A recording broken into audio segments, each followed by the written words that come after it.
Okay, so here's the thing. The price of Macs has gone up. And it's not like they were cheap before, is it? So clearly this is a bad time to buy a Macintosh. But for the first time, this year's a new Mac operating system, the forthcoming macOS Golden Gate, will not work on old Intel machines. So clearly, this is the time to buy a new Mac. I've got an idea.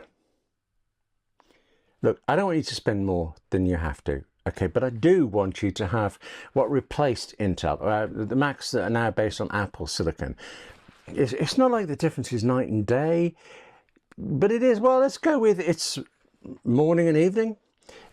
Here's the best I can come up with about buying a new Mac. You see what you think, oh, and actually I just said Mac, but a minute ago I was talking to my piano teacher about iPads. He's in a position too, looking to buy, and a lot of this applies to those as well. Hello, I'm William Gallagher, and I like that thing with the light there. That was good, wasn't it? Yeah, distracting me now. This is 58 Keys, which, as ever, as always, is for writers. Writers like you and me who use and who write on, well, Macs and iPads and iPhones. Do please like, subscribe, or patronise me if you can. No, that's wrong. I like it. But first, just to go through this as quickly and hopefully usefully as I can, I want to tell you about buying a new one. Then, if you want to stick around, we can take a minute or so to say why it's so worth it, even now with the prices going up. But buying a new Mac right now, as this first goes out in early-ish July 2026, you have four options, just about. You can go buy a Mac at full price, and even though that price tends to be around £100 to £200 or dollars more than just a week ago, last month anyway, certain things remain true. It is unquestionably a high upfront cost, but then Macs last so very long, and also you get it all. You don't need to keep buying extra bits later, as you might often have to with PCs. Apple has raised its prices specifically because of the global chip shortage. It's this thing where, you know, this AI firms, there's so many of them, they've ordered storage and memory components. I mean, they have bulk bought years worth of this stuff, and they've built it for data centers that would need extra storage, extra RAM if they got built, but they may not now. At some point, this AI spending, it's going to stop, and in theory things will go back to normal, but I don't believe there's been a case in recorded history of a company lowering its prices unless it has to. So I'm afraid, I hope I'm wrong, but I think these higher prices from Apple, they're here to stay. But then, okay, that's the full price model. At the other end of the scale, you do nothing at all and just stick with the Mac you've got. Spend nothing whatsoever. And I actually recommend that one if your current Mac is any of the Apple Silicon ones. If you don't happen to know, if you don't go around studying what processors in your Mac, go to the Apple menu, click on About This Mac, and look at the line that says chip towards the top there. If you see an M in that section, M for mother, then you're on Apple Silicon, you're away to the races. If you don't see it, then you're on Intel, and your Mac is probably 6 years old or older, and it's working fine. I'm sure it's working fine, but it's still time to move. I'll just enthuse about Apple Silicon in a sec. We've got two more options about buying to get through first, but know that that's coming. As I record this, though, it is still just about possible, just about, that you will be able to find new Macs at the old prices in the channel, in the retail market, at resellers, at Amazon. But if they haven't all gone by the end of this sentence, well, they'll go really soon. So actually, go look now. And whatever Mac you're looking at, desktop, laptop, whatever, find the price for when it has 512 gigabytes of storage. Some people are equally opinionated about the amount of memory, the amount of RAM you need. I tend to be less fussed, who knows why, except I've been bitten on the backside by having bought too little storage in a Mac before. Did you go look? Okay. Sorry if you went and there was nothing. It wasn't a big chance anything would still be there, but it was still worth a shot. But also worth a shot, and actually much more likely to last for at least a couple of months, is the Apple Refurb store.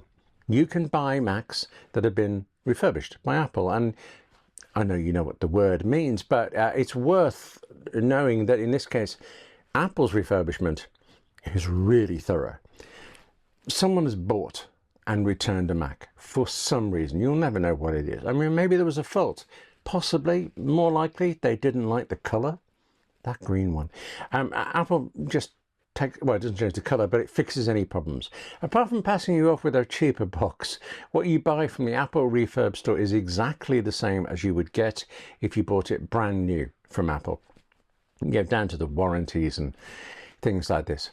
The refurb store always discounts what it's selling, though. It also always changes because it depends on what people have returned and when. So the stock is different every time you look. So actually, if you see something you want, buy it right away if you can. Otherwise, keep checking back. You don't get a lot of options. You don't get to specify things. It's this with 512 gigabytes or it isn't. This refurb store, I should say that there are different ones for different countries. I'll put the links to the UK and the US ones in the description below, but you can find it all with a Google search. These refurb stores, though, they're going to continue to operate even though prices for new Macs have gone up. When they come into the refurb store, they will be discounted. And at some point soon, that's going to be a discount from the new higher price. But at this particular moment, and maybe for a little while longer, there are Macs in the refurb store, also iPads, from before this price change. So you're getting a discount and you're getting it off the older price. Apple might change that actually at any point. You know, there's no way to know, but whatever Apple does, however it changes the prices, the refurb store is going to continue to be the closest thing to a bargain Apple's ever offered. So, buy a new Mac at full price if it's what you need, and you will not be remotely sorry. I mean, once you've got past the pain points, yeah, the point of sale pain, when that's behind you, block it out of your mind. Great. Or stay with your old Mac and spend nothing if you have Apple Silicon Mac. If you have an Intel Mac, buy an Apple Silicon Mac if you can. If you buy it full price, right, well, actually, you don't have to think about this at all because Apple only sells these better, faster Macs. If you go through the refurb store, it's still just about possible, I think, just about possible you can get an Intel one. So check that it says Apple Silicon Mac or has an M processor instead of an Intel one. I think you're fine, but check. I mean, it would be such a spectacularly bad idea to spend money now on an Intel Mac, but actually, once you've used Apple Silicon, you will wonder, why did you ever spend money on an Intel Mac in your life? Does sound like a slight exaggeration, possibly is, but it's actually what I think. The minute I tried Apple Silicon, that was it. There was no question. This is what we need. This is what we'll use. Even solely to write on. I mean, you're just typing, nothing fancy, not video editing. It's just go Apple Silicon. Yay. I said actually that I'd enthuse about it when we were done, and I appear to have not been able to stop myself getting into that. Well, let's do really quick things then. Trying to be practical about this. Apple Silicon is dramatically more advanced, if you like, than the old Intel processors. And this does mean that you will get new features on your Mac that you cannot get on Intel one. Come to mind, really good dictation in every app comes to mind. Battery life. Go another way. Battery life is much better on MacBooks with Apple Silicon. You can run iPhone apps on your Mac, which I've never done. But you can, unless you're in the EU, sorry. Alternatively, just use your iPhone on your Mac. And I do that so often. So often you think I could show you, but can't because iPhone mirroring, it's called. For some reason, it isn't working for me while I'm doing the beta test version of macOS Golden Gate. It'll be back and I'll be so pleased when it is. Should say, I know this is about Golden Gate and stopping it. There's not actually a lot of specific new features other than an updated Siri AI, which amazingly on the Mac is exceptionally good.